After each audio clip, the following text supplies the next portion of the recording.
NEP 2020 पे जो videos मैं अपलोड कर रही हूँ, अलग अलग क्वेश्चंस और उनके आंसर्स जो मोस्टली डिफरेंट एग्जाम्स में पूछे गए हैं। तो जो पूछे गए क्वेश्चंस हैं वो बहुत इंपॉर्टेंट होते हैं, क्योंकि उन्हीं की वर्डिंग चेंज करके फिर बार बार अलग अलग एग्जाम्स में पूछा जाता है, खास करके टीचिंग एग्जाम्स में पूछा जाता है। तो एनईपी 2020 पे फिक्स मार्क्स भी हैं कि इतने मार्क्स के क्वेश्चन तो एग्जाम में आएंगे ही। तो मैंने ऑलरेडी कुछ वीडियोस अपलोड किए हैं, अभी फिर एक वीडियो और भी वीडियोस आएंगे, क्योंकि एनईपी 2020 अपने आप में एक पूरा जो है ना अच्छा खासा जो है इस पे क्वेश्चन, नंबर ऑफ क्वेश्चन बनते हैं। बाइलिंगुअल है, हिंदी में भी है, इंग्लिश में भी है। तो क्वेश्चन है, who emphasized on the integration of essential subjects, skills and capacities. अनिवार्य विषयों, कौशलों तथा क्षमताओं के एकीकरण पर किसने बल दिया? NEP 2020, NCF 2005, NP 1986 and NCFT 2009। ये पूछा भी गया है, केवीएस पीआरटी में पूछा गया था 2023 में, जो लास्ट एग्जाम हुआ है उसमें। तो इम्पोर्टेंट है ये क्वेश्चन, किसी में भी पूछा जा सकता है, ईएमआरएस में भी पूछा जा सकता है। तो इसमें बहुत ही सिंपल सी बात है कि अभी एनईपी 2020 ही लेटेस्ट है, और इसके हिसाब से इसमें ही बहुत ध्यान दिया गया है, या फोकस किया गया है, या एम्फसाइज किया गया है कि न सिर्फ पढ़ाई पे और सब्जेक्ट पे ध्यान दिया जाए, बल्कि स्किल्स पे, कैपेसिटीज पे, जो इंडिविजुअल स्टूडेंट की कैपेसिटी होती है, साथ ही साथ स्किल्स भी डेवलप किए जाएं और सब्जेक्ट्स की नॉलेज पर भी ध्यान दिया जाए। तो ये तीनों चीज इंटीग्रेट किया जाएगा, तीनों चीजों को जोड़ा जाएगा, ये एकीकरण किया जाएगा, तभी जो है ना सर्वांगीण विकास हो सकता है। तो ये बात की है एनईपी 2020 ने कि सब्जेक्ट्स भी पढ़ाओ, स्किल्स भी डेवलप करो, और कैपेसिटीज क्या है इंडिविजुअल की, उन सब पे ध्यान देते हुए, मतलब इंटीग्रेट करके सोचो। तो ये है एनईपी 2020 का मेन। तो इसका सही ऑप्शन हो जाएगा ऑप्शन ए। बहुत ही इंपॉर्टेंट क्वेश्चन है। Who was the chairman of NEP 2020's final draft committee? तो ये जाने बिना तो NEP 2020 को जानना बेकार है, क्योंकि चेयरमैन कौन थे जिन्होंने फाइनल ड्राफ्ट कमिटी में जो थे एक्चुअली। एनईपी 2020 के अंतिम प्रारूप बनाने वाली समिति का अध्यक्ष कौन थे? तो जो प्रारूप ड्राफ्ट बनाने वाली लास्ट जो कमिटी थी, अंतिम प्रारूप मतलब फाइनल जो ड्राफ्ट बनाने वाली कमिटी थी, उसके अध्यक्ष कौन थे, या चेयरमैन, अध्यक्ष बोले या चेयरमैन, तो वो कौन थे? तो इसमें आपको बहुत ऑप्शन देखने की भी जरूरत नहीं, आप याद ही कर लो कि के कस्तूरी रंगन ये एक्चुअली इसरो के प्रमुख रहे हैं, और यही थे चेयरमैन जो फाइनल ड्राफ्ट बना था एनईपी 2020, के कस्तूरी रंगन। तो जो सही ऑप्शन है वो है ऑप्शन बी, के कस्तूरी रंगन। तो के कस्तूरी रंगन इसरो के पूर्व प्रमुख रह चुके हैं। और एक चीज है कि उत्तराखंड फर्स्ट स्टेट है, उत्तराखंड पहला राज्य है जो जिसमें जो है ना एनईपी 2020 को इम्प्लीमेंट किया गया। तो ये क्वेश्चन भी पूछा जा सकता है कि कौन सा राज्य जो है पहला राज्य है देश का जिसने इसको इम्प्लीमेंट किया? उत्तराखंड। ये भी क्वेश्चन पूछा गया 2000, मतलब लेटेस्ट जो है एग्जाम्स, क्योंकि 2020 में तो हुआ ही, उसके बाद जो एग्जाम्स हुए ही नहीं है ना। तो एग्जाम अभी एक 2023 में हुआ, और एक ईएमआरएस का भी हो चुका है। ईएमआरएस में भी यही सारे क्वेश्चन पूछे गए। आपको सबसे पहले इसका जो स्ट्रक्चर है, इस स्ट्रक्चर क्या है उस पर मैंने पहले भी वीडियो बना दी है। 5+3+3 ऐसे करके इसका स्ट्रक्चर एनईपी 2020 का।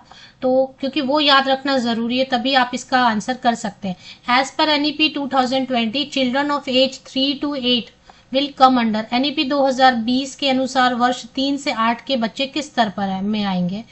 प्री प्राइमरी में आएंगे, या प्रिपरेटरी स्टेज में आएंगे, पूर्व प्राथमिक या तैयारी स्तर, या फाउंडेशनल स्टेज में जाएंगे, या फिर लोअर प्राइमरी स्टेज में, निम्न प्राथमिक स्तर? इनमें से कौन सा सही है? केवीएस पीआरटी 2023 शिफ्ट 1 में पूछा भी गया है। तो इसका आंसर देखिए, लगभग 3 to 8, लगभग सबको लग रहा है 3 to 8 में प्री प्राइमरी नहीं होता है। प्री प्राइमरी तो खत्म हो जाता है आपका, नर्सरी जूनियर सीनियर होते ही प्री प्राइमरी तो खत्म हो जाता है ना। तो अभी लेकिन इसमें प्राइमरी भी शामिल है, क्योंकि 3 में नर्सरी हो गया, फिर जूनियर हो गया, फिर सीनियर हो गया, उसके बाद फर्स्ट स्टैंडर्ड हो गया, फिर सेकेंड स्टैंडर्ड तक की पढ़ाई हो गई फर्स्ट सेकेंड, तो ये प्राइमरी तो आया, इसमें तो लोअर प्राइमरी स्टेज, निम्न प्राथमिक स्तर इसका सही आंसर रहेगा। अगर आपको याद होगा मैंने इस पे वीडियो भी बनाई, एनईपी 2020 के और भी वीडियोस बने, मैं उन सबको ऐड भी जोड़ भी दूंगी सभी वीडियोस को, सो दैट एक ही आपको लंबी सी वीडियो एनईपी 2020 के।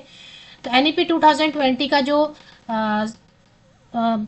ये स्ट्रक्चर बताया गया 5+3+3+4, तो ये फर्स्ट 5 जो है ना, फर्स्ट 5 जो है वो कौन सा है, वो है 3 से 8 साल के बच्चे, 3 इयर्स टू 8 इयर्स तक के बच्चों के लिए ये फर्स्ट 5 जो है ना, इसका 5+3+3+4 में फर्स्ट 5 जो है ये 3 to 8 इयर्स किड्स के लिए है, और उसको लोअर प्राइमरी स्टेज में या निम्न प्राथमिक स्तर में रखा गया है।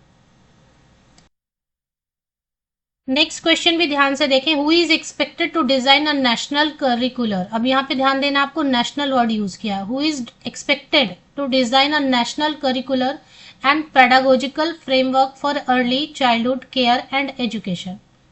पूर्व बाल्यावस्था देखभाल और शिक्षा हेतु राष्ट्रीय पाठ्य चर्चा और शिक्षण शास्त्रीय ढांचा बनाने की जिम्मेदारी किससे अपेक्षित है, कौन बनाएगा, मतलब पूर्व बाल्यावस्था देखभाल और शिक्षा हेतु राष्ट्रीय पाठ्यचर्या मतलब करिकुलम जो डेवलप करेगा वो कौन करेगा नेशनल लेवल पे। तो इसमें देखिए एनसीईआरटी नेशनल लेवल पर जो भी करेगा तो वो एनसीईआरटी का ही जिम्मेदारी रहेगी, ये भी पूछा गया है। तो इसका ऑप्शन सही ऑप्शन रहेगा बी, एनसीईआरटी को ही जिम्मेदारी रहेगी कि वो नेशनल करिकुलर और पेडागोजिकल फ्रेमवर्क रेडी करे early childhood care and education के लिए। बड़ा इजी सा एक क्वेश्चन है, लेकिन इसको ज्यादा पूछा जाता है। कई बार तो हम एनईपी बोलते हैं, लेकिन एक्चुअली भूल जाते हैं कि न्यू है या नेशनल है, पॉलिसी है या प्रोग्राम है ना। एनईपी तो बोलते हैं और हिंदी में भी बोल लेते हैं राष्ट्रीय शिक्षा नीति।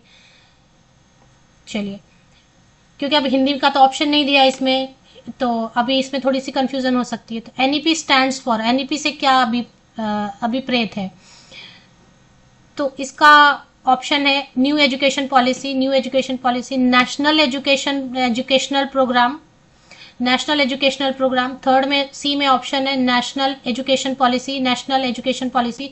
इसमें से जिनको आता है वो पहले ही आंसर कर दीजिए आप कमेंट सेक्शन में।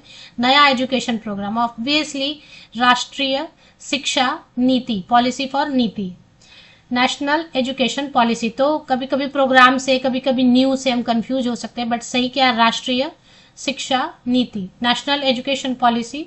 Option number C is the correct option. और ये पूछा भी गया है, देखो कितनी बार, ये पीआरटी में दोनों शिफ्ट में पूछा गया था।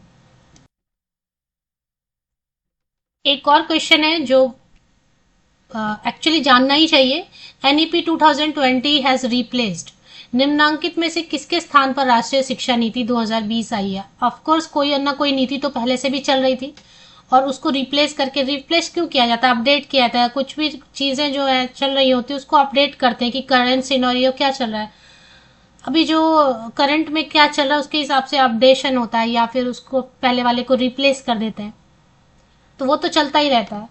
तो किसको किया गया, अब इसमें थोड़ा सा ऐसा कंफ्यूजिंग आपको लगेगा, एक एनईपी 1968 लिख दिया है, एक एनसीएफ 2005 लिख दिया है, एक एनपीई है और एक एनईपी है, एक 1968 लिख दिया 1986। तो कई बार होता है ना एग्जाम में, अगर थोड़ा भी याद करके अच्छे से नहीं गए तो वो फिर ब्रेन वर्क करना बंद कर देता है, 1968 था या 86 था। पीओए 1992। तो ये एक्चुअली जो है ना, ऐसे भी आप याद रख सकते हैं कि